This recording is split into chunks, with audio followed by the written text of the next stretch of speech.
Hey guys, welcome to Techies Guru. Today we'll be learning how to turn on the ghost mode on Snapchat, and now let's dive right in.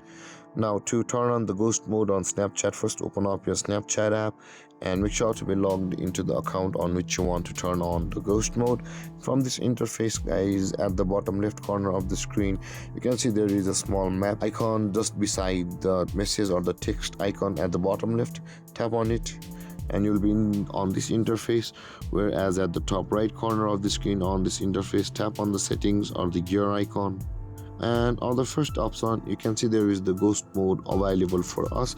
Now in order to turn on the ghost mode, tap on it and tap on until turned off, or the duration which you choose or which you want to turn on ghost mode until. So I'll be tapping on until turned off, and there guys, the ghost mode has been turned on, and this is how you turn on the ghost mode on Snapchat. And if you have any confusions or questions regarding the topic, feel free to comment in the comment section below, and don't forget to like, subscribe and hit that bell icon for more videos. Thank you for watching guys. Peace.